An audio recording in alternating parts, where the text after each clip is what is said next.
Welcome to the Business of Beauty, where we help beauty entrepreneurs in building their business and reaching their dreams. This is your host, David Lee. Specializes in corrective treatments such as acne, aging, pigmentation, and scarring. They offer several treatments that are exclusive to their studio in East Tennessee, such as the facial infusion and super protein lift. She is proud that amidst a worldwide pandemic, they opened its doors in June of 2020. Within a 3-month span, she went from being an employee, being laid off, to launching East Tennessee's first luxury skincare boutique. Despite the pandemic, it has become a thriving skincare studio offering exclusive services and products to the Tennessee area.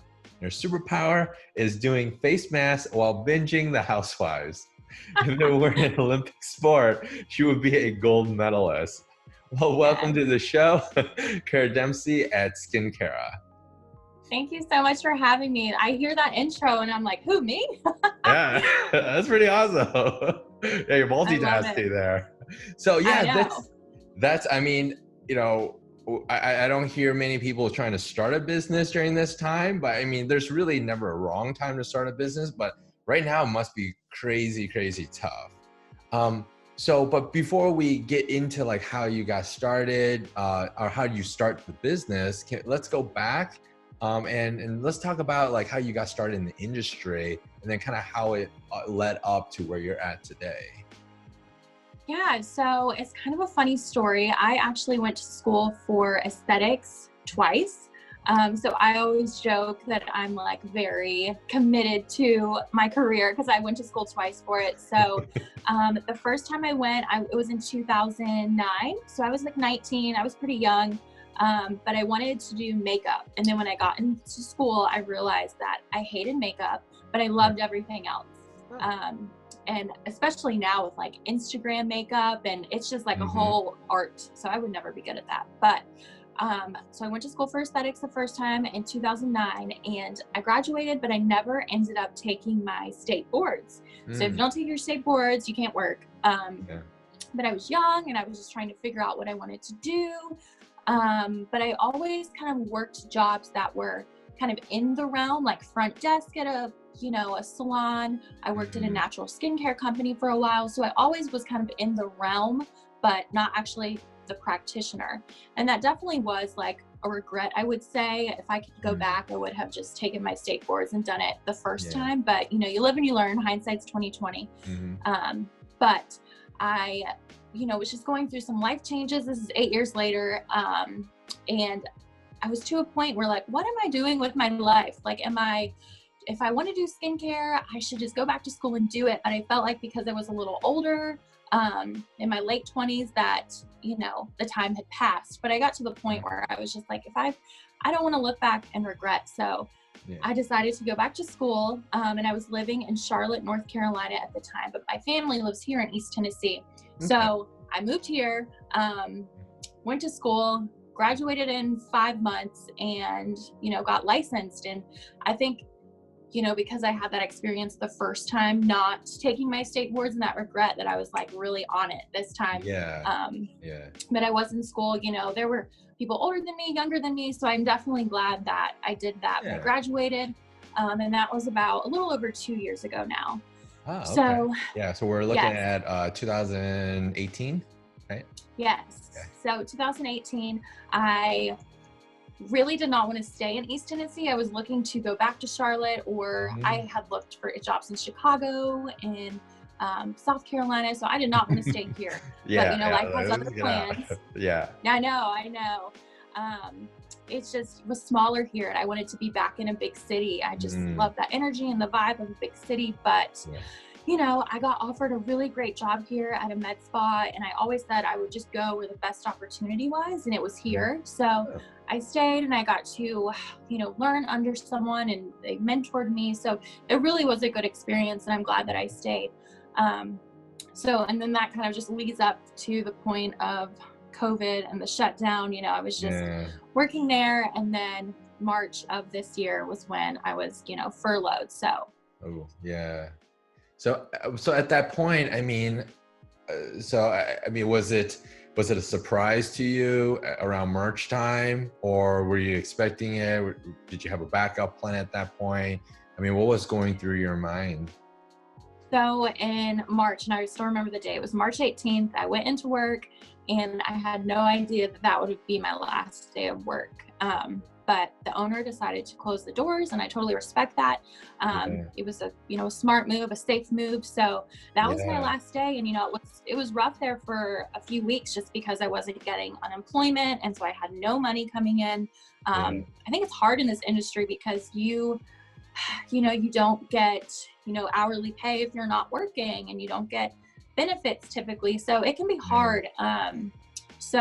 But then, I started collecting unemployment. I was living my best life, just, watching the housewives, face masking. But I got to a point, I think I speak for a lot of people, quarantine really changed a lot of us in a lot of ways. You had time to think, you had time to reflect. And so that's really what I spent my time doing. And I remember just sitting on the hammock or sitting on the patio and just thinking and dreaming and planning and thinking of how, I don't want to regret, and where do I see myself in the future? And I thought maybe in a couple years I would do something like this. I think I just put things off or let fear get the best of me. And I think a lot of us are like that, but I just didn't want to let that happen anymore. So I started to do a little research. I started to, just start to say, what if I did this a little sooner? What if? And then I got to the point where I was so invested in this dream that I knew I couldn't go back to work. It was now or never. So. Nice.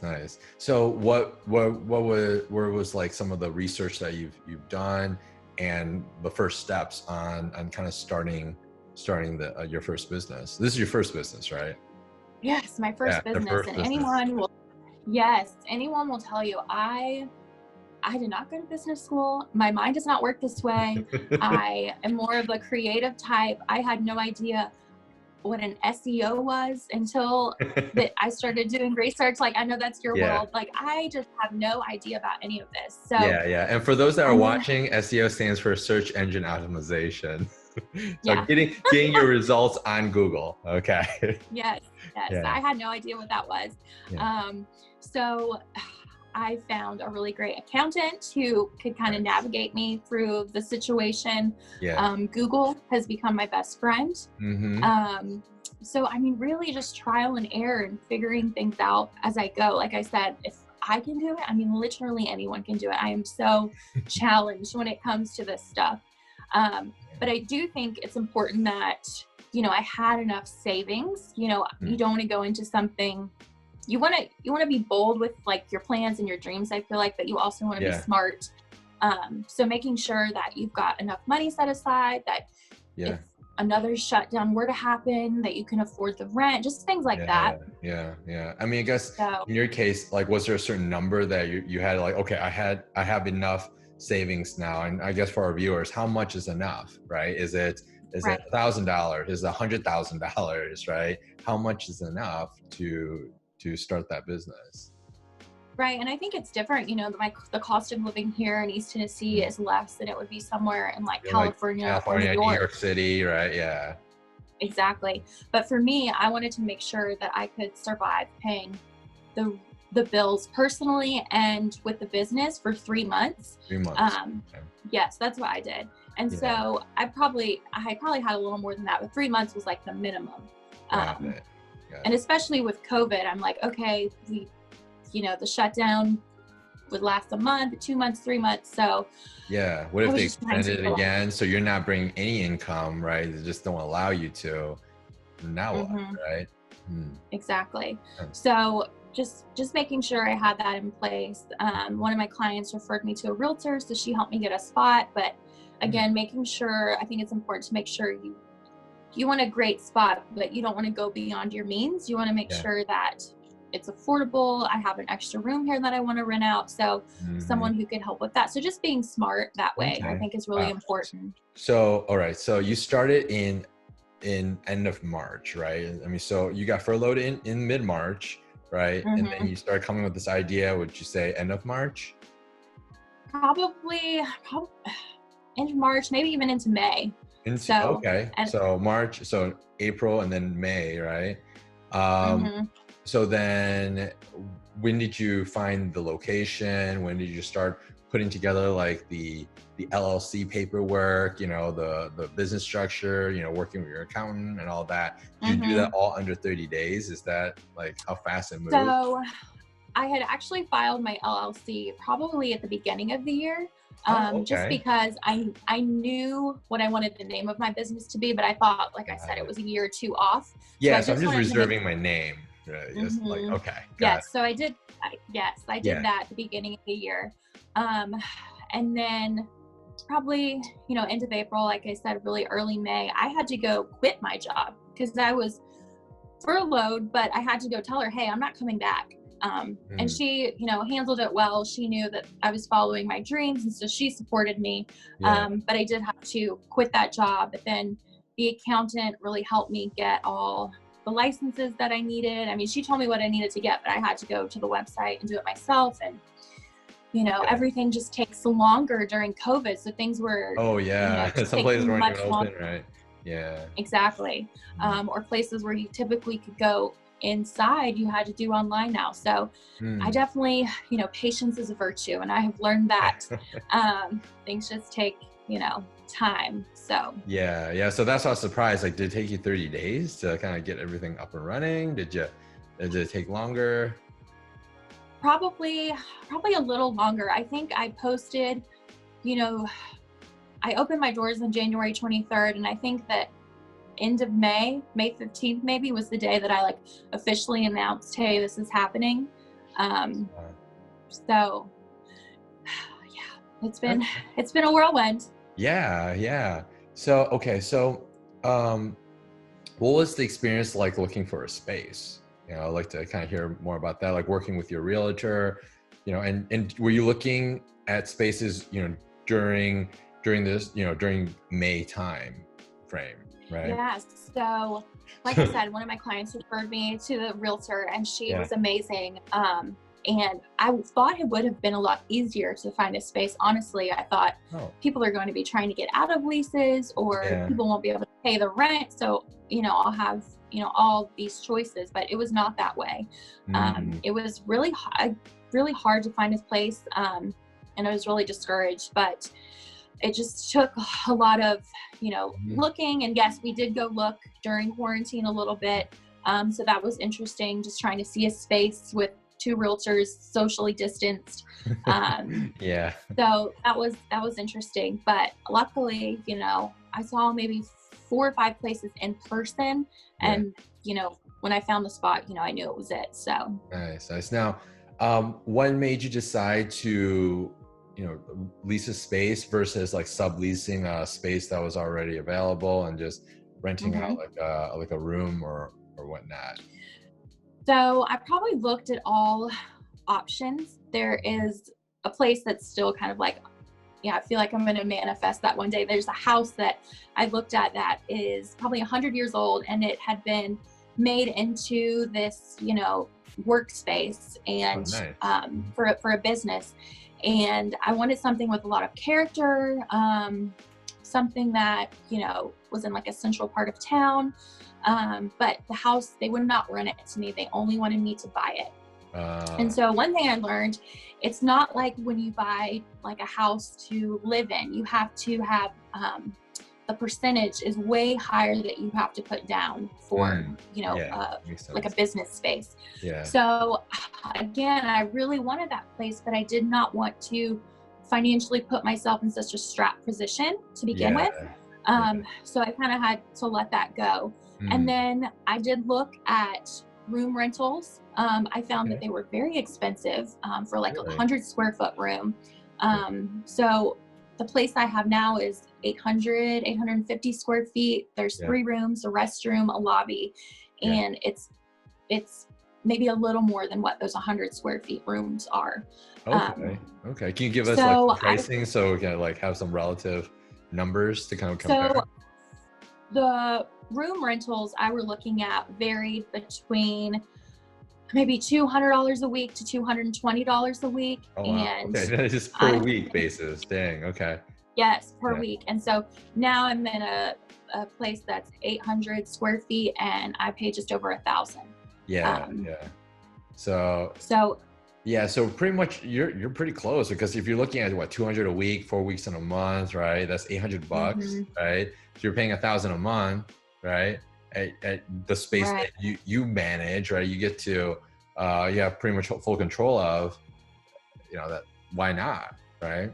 Makes For sense. sure. And there are, downsides to this. There's not a washer and dryer hookup here. So I'm, toting my laundry home every day and washing it at Oh, home and bringing it yeah, back. So it's things like that that yeah. I feel like it, offsets itself. So Yeah, well, I I love guess eventually, could you add that in? Could you run the line into your space and add that washer and dryer down the line? I think potentially, that's the difference in owning and renting too. You have to run things through landlords and you have to Yeah. get the approval, and Hmm. I'd probably have to pay for the work myself. So just all Yeah. things to consider for sure. Yeah. Yeah. True. True. Okay. Yeah. Very nice. So then, okay. So you found your space, and this was in what, May, and then you officially hmm kind of announced it, what, in June? Probably mid-May, end of May. Okay. So I didn't have long. Yeah. hmm Now, were you working on, building that up? Were you sharing it on social media? Were you doing any type of marketing prior to that, or was it pretty much like, here we go, we're open now, end of May? Like, what did Right. that So look like? I used social media a lot. Hmm. Instagram, Facebook. Because when I left, my clients didn't know that this was happening. I didn't know this was happening. So they were Yeah. shocked. I was shocked. Um, Yeah. so, and that's the thing too. When I left, there's kind of like a fine line. You don't want to take client information. And so a lot of my clients, like I still, haven't spoken to this day because they don't know where I went. I mean, of course they can Uh, Google it, but, yeah. but those clients that do follow you on social media, they know where you go. So definitely was trying to get the word out there as much as possible. Mhm. Building a website, that was a whole other ball game, which I know that's your area of expertise. Yeah, I'm curious. Yeah. Yeah. Can you tell us a little bit about your website experience? I'm always curious. If I could go back, that is the one thing I would do, where I would just fork over the money and be like, just take it, fix it. Yeah. I mean, I cried trying to switch domains from one site to the other. Oh, wow. Um, Funny story, up until a couple weeks ago, I have not had a laptop. So I built my entire website on an iPad and Wow, that's actually this, impressive. this Bluetooth mouse and keyboard. So That is impressive. it was rough. So, Yeah. but I made it, and it's my baby. So, Nice, nice. Well, that's good. but That's good. Is it for the website for you? Is it more of a brand thing, or are you trying to drive more traffic to it? Are you scheduling appointments on it? Are you selling products on it? Like, what are you utilizing the site for? so for me, I think it's definitely, and I think this whole experience has taught me too, like you need to have a website where clients can go to, can see your services, can book appointments, and also where you can sell your products, sell your Yeah. skincare if you need to. Because if another shutdown happens, I'm thinking like, how can I make money? Yeah. I think Hmm. this whole experience has taught this industry that as much as we feel essential, that the states don't think that we Yeah. are essential. So we have to really figure out how we can make money outside of the treatment room. And I don't think we want to be 65, doing Brazilians, cutting hair, giving facials. So I think long term that will help us in the end too, is Yeah. having that system in place. So Yeah. I sell my products. I think that's important too, finding a skincare line, finding a hair care line, whatever it may be, that will let you sell their products on your website, Nice. because some companies won't. So I think that's something to Keep in mind. consider when picking a line of some sort. Yeah, yeah. Some of our guests on the show, they, not only do they sell products, they even started consulting, through like a tool like Zoom, remote consultations. I've heard some guests also do like subscription models where they have like a little box of different products, from face masks to lotion products, and they ship it to their clients on a monthly basis.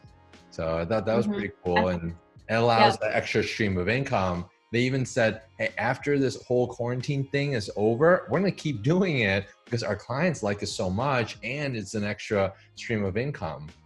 So, I think that's great. Yeah, I think we've figured out how to hustle more. You know, we probably should have been yeah. doing it all along, but it's definitely enforced that. So I think it's something that has been good for the industry, and we'll, you know, appreciate it down the road.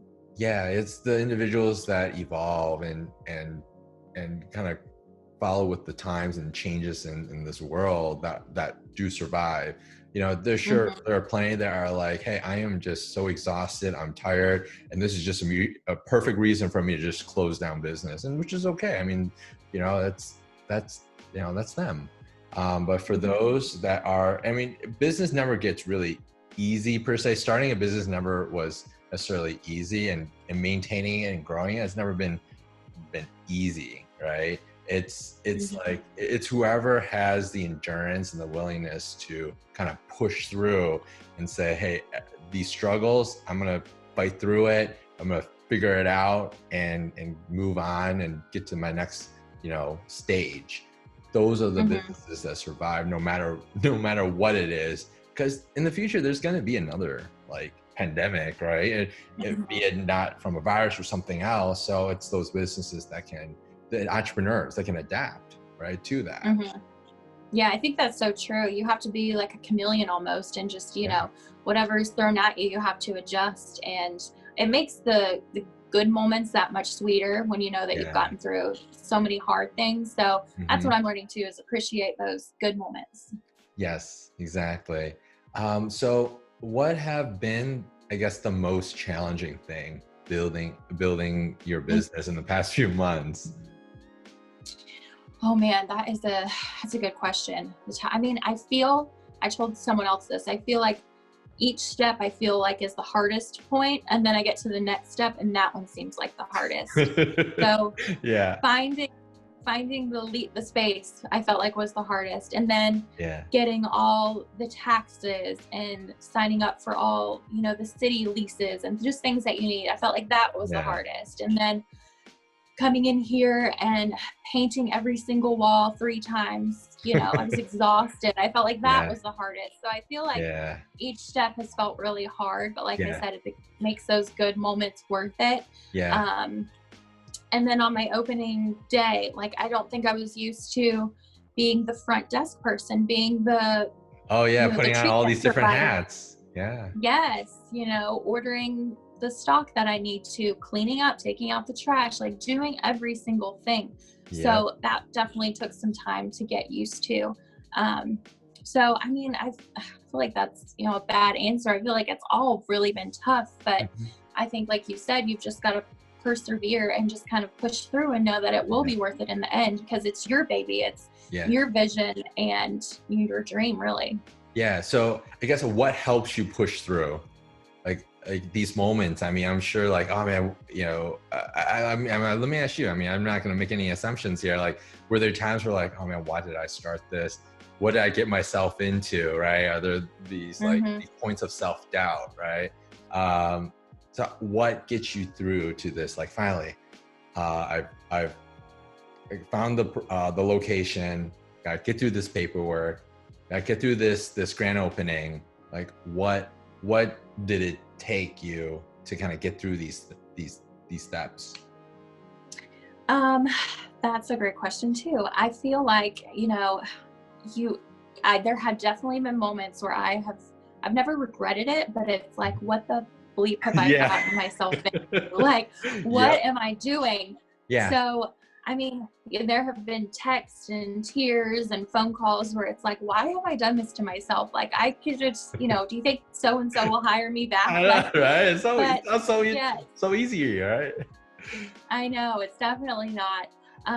But I think once, you know, you've shed your tears, you've had your breakdown, and you snap back into reality, you look around and you're like, this is what I've always wanted. This is, you know, I've dreamed for this for so long. And, you know, you really you can't take it for granted. And so I think once you pull yourself out of that moment, you're like, okay, like, I can do this. And the way you feel inside too, I mean, it sounds cliche, but, you know, I looked 6 months ago, I never would have dreamed I would be sitting here. And you're just so proud of yourself. And so you realize how strong you are. And it really does keep you going. Nice, nice. And so have you realized like the switch from being an employee to being an employer? Now you're the owner, now you're the entrepreneur. You're good or bad, right? You're the person that makes all the decisions, right? That basically decides the fate or the destiny of your business, your organization. Like, has that been a challenge, shifting from employee to employer mode? It's been interesting because like I said, when I was laid off collecting unemployment, I was living my best life and, not too worried about things. But now it's like, oh my God, like I don't want another shutdown. I feel for those, beauty professionals in California who are shut down again. So that's definitely scary. So your mind definitely shifts and you have to worry and think about things now that you didn't have to think about, then.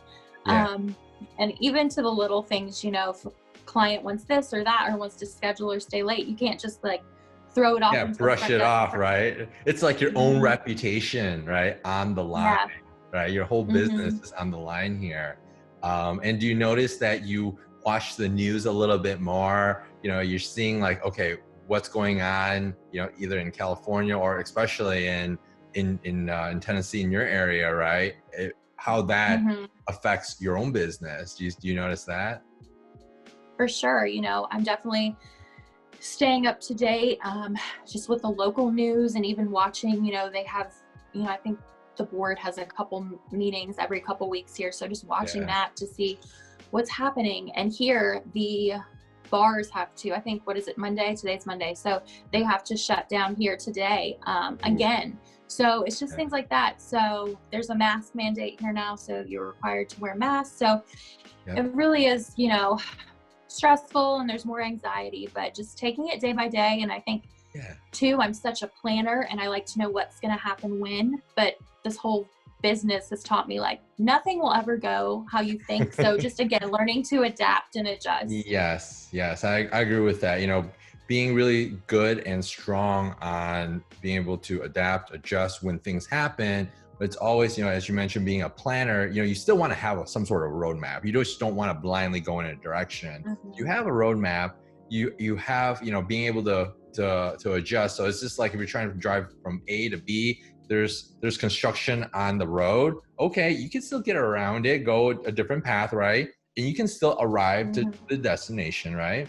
But also you have backup plans too. Like what you were mentioning earlier. Okay, well, we got to look at, selling more products online, maybe potentially doing other things online. So in case, if there is another shutdown, the revenue stream, the income stream doesn't get completely cut off and your business is able to survive through that period. It's like sometimes we have no control necessarily, with what, surrounds us, like in the government or politics or, certain things that just crop up. But we can manage certain things that are within our control, like our own business, right? For sure. I think that's really important. Like you said, it's like a detour. You're going to get to the end result, but you might have to go take that crappy, not scenic detour to get there. Go off road sometimes. Go in a really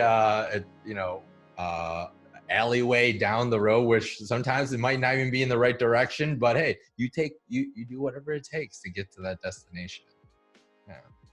That's true. Or, I feel like too, you take that detour and you're frustrated at first, but it's actually the really pretty route and you're glad you took that detour. So I think, it just is case by case basis, but just, going with the punches. Yeah, exactly. I've learned more starting businesses than at school or anywhere else, just the hands-on experience. And, it's unfortunate to say, but I learned more through failure than success. And that's, that's it. But hopefully, for our viewers and others, that you can also learn from our own failures, from other people's failures, like myself, on what we've gone through, so then you can avoid those things. Yeah. So on that, are there anything that really helped you through this journey, building your business and where it's at now? I think it's important. What I've learned is if there's things that you're not good at, finding people around you who are good at those things. So like my accountant, who is great with the numbers. Like I'm not, naturally financially the smartest. And so she really helps guide me, help me get those licenses in place that I didn't even know I need. And then, like with the website situation, looking back, I would have just hired someone like you, said, fix it, here's my money. Yeah. Yes. So, finding people around you who that are good at that. If you're not naturally good at, social media, you don't, want to be the face of your social media, finding someone who can help you post. Or if you're feeling overwhelmed, being up front, checking clients out and being in the treatment room, even if you just hire someone one day a week to just help you with the paperwork or whatever it is, just finding those people around you that can help you. I think that is something I've learned. Yeah. Okay. So just starting a business is already overwhelming in itself. Mm-hmm. So asking for help, getting help to kind of help build your business, sounds like it's an important piece, right? For sure. Yeah. And I think too, just, I can't stress enough how important it is to just figure out ways to find revenue to come in your business from being, outside of the treatment room. I think, we're all learning that right now, but just, really hitting that home because it's so important. And, making sure you have that website in place. So if something does happen, which, it probably will, that you're set up and ready to go. And, I feel like your business doesn't have to just, barely survive. Like your business should be able to thrive right now. Yeah. And just, not giving up, just keep going. Yeah, exactly. I mean, if this isn't obvious enough, look on the news, look in California, right? Mm-hmm. Look at the bars in your neighborhood, right? It could close down again. That could be a very viable possibility. So you always want to have a contingency plan, always have a backup plan. Yeah, 100% agree with that. So I guess where's your business at now? And I guess where do you see it in the next few months to in the next few years? Yeah. So, business, like I said, it's good. We definitely have busier days and there's slower days. And I say we, but it's really just me. But I think, it's important for all professionals to just show themselves some grace right now. Because I'm like, man, why am I not busier on this day? Why did this person cancel? Is it me? Is it, my business? But I think life is just crazy for everyone. Kids don't know if they're going to be in school. People don't know if they're working from home or going back in. So just really showing yourself grace and realizing it's not you, it's just life. But for me, eventually I want to get to the point where I can, hire people or rent the space out and build a community of, like-minded people around me. But people always ask me, what's your plan? Where do you see yourself? And I say, if I really told you, you would think I'm crazy, but I want it. It's okay. Be crazy. Yes. Yeah. I think that's important. I really want skincare to be Tennessee's skincare destination. I want people to travel here from Nashville and from West Tennessee to come to skincare and get that treatment that they need. So, nice. Yeah, so that's important for me. And I think too, just for me, I think in our industry, yes, it's female dominated, but business in general is male dominated. So just empowering females in business, just to realize that they are a boss and that they can do whatever they set their mind to. So. Absolutely. And I love what you said in the beginning too, you took the education, the esthetician program twice, right? Yeah. And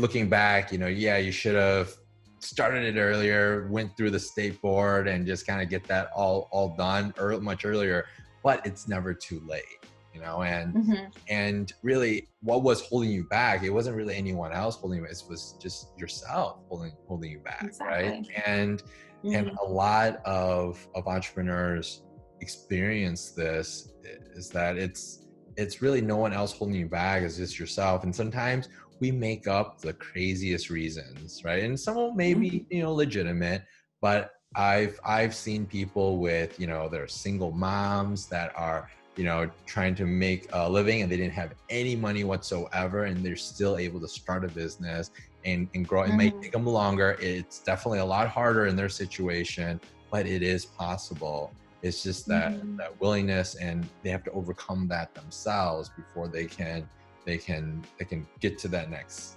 stage in their life, or start their Exactly. business. Yeah, that's so true. I feel like we are our own worst enemies sometimes, and Yeah. the only person that's standing in our way is ourselves. So it's yeah. Yeah. So, well, thank you so much for being on the show. Is there anything you want to, share, any last bit of advice you would share to our viewers? Yeah. I would just say, if you have that dream, if you have that vision that you've just kind of been stuffing down, and you're not sure if you should or shouldn't do it. I think for me, that whatever you believe, that little voice inside of you, I think everyone has that. And so if you've got to trust that. And so I've just been trying to listen to that more. So listen to that voice, and whatever it's telling you to do, it's not going to steer you wrong. So whether it's starting a business or moving to a new city, whatever it is, you can do it. Yeah. Love it. And in retrospect, I mean, you look at that, like, let's say you put 5,000, you put 10,000, let's say you put $20,000 into starting that business, and okay, it didn't work out, right? I mean, for the rest of your life, okay, you knew that you tried it, it didn't work out, or maybe it did, right? But you wouldn't know. And what's $20,000 for the rest, in comparison to the rest of your life, right? Looking back at it, like, oh man, I should have spent that $20,000, when I was younger, to start that business, right? So that's so the way that's the way I look at it. I love it. Just do it, right? Just like that Nike slogan, just do it. Just do it. I have a quote on my wall, actually. I saw an interview from Reese Witherspoon. It's so random why I was like in the process of starting this. And she said, I bet on myself. I am my own lottery ticket. And so even if, no one else thinks you can do it, you bet on yourself, because you know what you can do. So, and even if you fail, at least you tried, no regrets. Just do it. Just do it. Yeah, I love it. Well, thank you so much. So Cara, how can our viewers or audience reach you? Yes. So you can follow me on Instagram or Facebook. It's at By Skin Cara. And our website is byskincare.com. Nice. And for those that missed that, don't worry. It's as usual, it's in our show notes, and it's in the description below. And again, thank you so much. Hope you guys enjoyed this episode, and we will see you next time. Bye. Hey, Beautypreneurs. I'm David. My team and I created a website kit for fellow entrepreneurs looking to grow their business online, whether it's e-commerce or a service-based business. We've got you covered. This will also help us continue our webcasts and provide valuable knowledge to countless beauty entrepreneurs watching. For more details, check out our website kits at beautybiz.info/website kits.